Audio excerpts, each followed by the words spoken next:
好正啊，個 view 好正啊，不過最衰落雨啊。嗰邊呢，嗰邊就係 Stanley Park 嚟嘅，而家梗係睇唔到咧。聽朝再影俾你大家睇啦，超舒服，超舒服。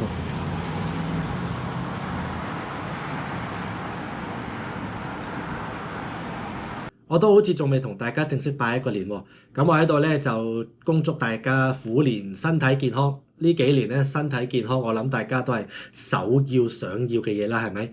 咁第二就係事事順利，最緊要就係我哋百毒不侵嚇。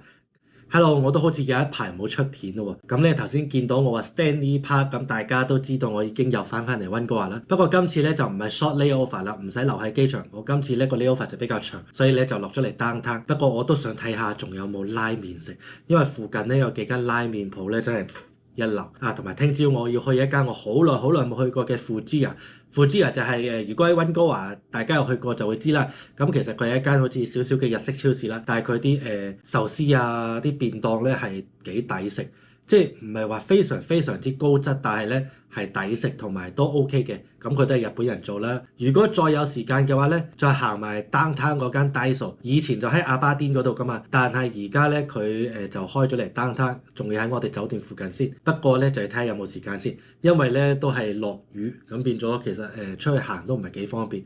A few moments later，拉麵就冇得食啦，因為個個都收工啦滯啦，咁就嗌咗個韓國泡菜辣湯外賣。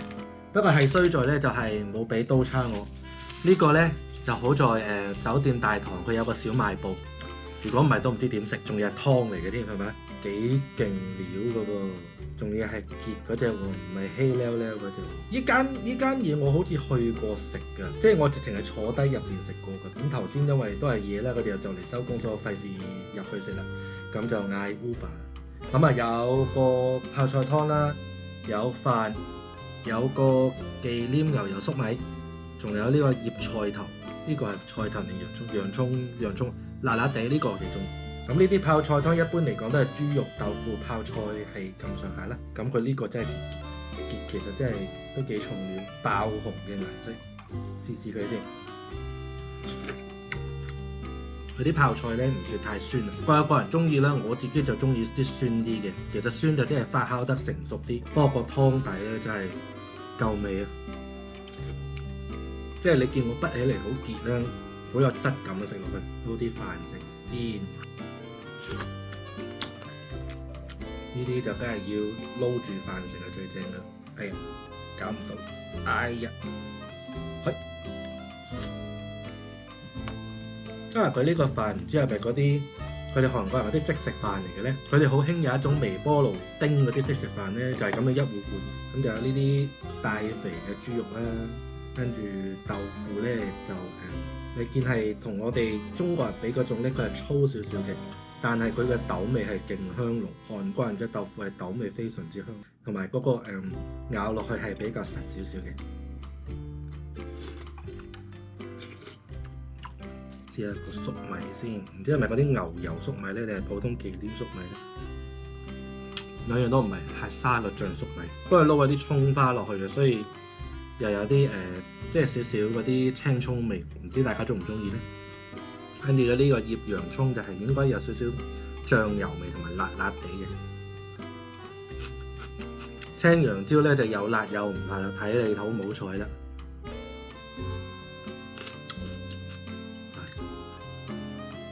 呢個辣嘅，幾辣嗰隻添，整啲粟米中和下先。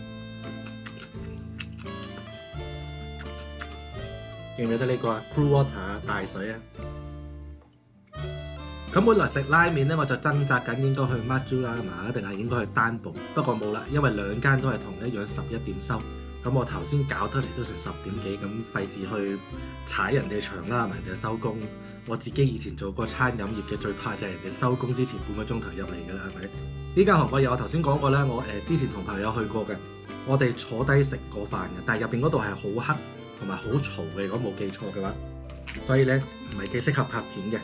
咁加埋都係夜，咁啊費事阻住人哋收工啦，所以都係選擇嗌翻外賣算啦。同埋我唔使行過去咁樣，因為都要行15-20分鐘。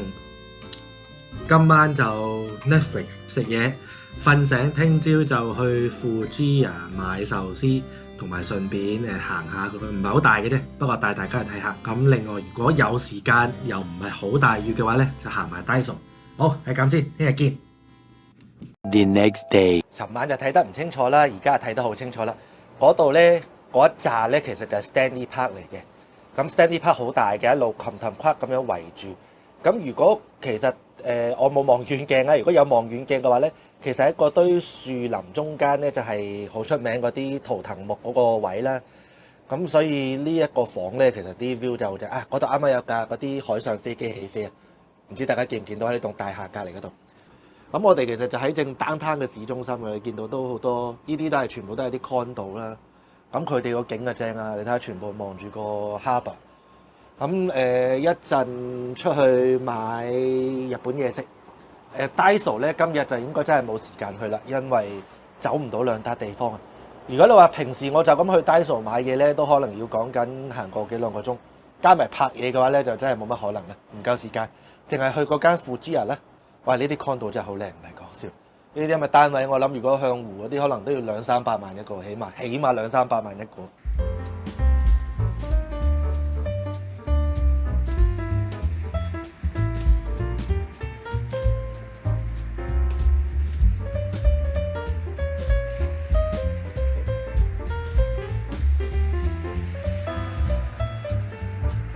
嗰度嗰劈嘢咧，就係當年嗰個東運嘅火把，唔知大家仲記唔記得咧？咁呢度一路行出去咧，其實就係嗰個 harbour 啦，即係頭先我酒店望出嚟嗰個 harbour，帶大家去睇下，呢度都幾舒服。最衰今日有啲雨，暫時都仲未係好大雨，不過咧就間唔中有兩滴滴喺你個頭度咧，啲感覺好煩。你好似越落越大添，講下突然間。咁呢間 Cactus Club Cafe 咧，我自己都好中意嚟嘅，因為佢如果夏天咧坐呢啲 patio 其實都幾舒服嘅。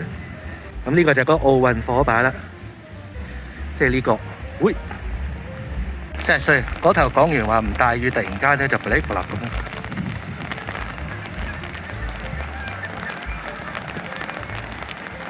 好，繼續行出去。俾啲 ASMR 大家聽下啦，啲雨聲打落把遮度係咪好正嘅？凍咧就唔係好凍，你有少少風啦，我諗3-4度咁咧，今日應該係，咁就都 OK 嘅，不過係落雨嗰下麻煩。另外呢間 Tap and Barrel 咧我都中意嚟，佢有好多本地釀製嘅啤酒，即係嘅 microbrewery 啦，我哋叫做。佢好似都有成100幾種唔同嘅啤酒，如果大家係中意飲啤酒嘅話咧，不妨嚟呢度睇下。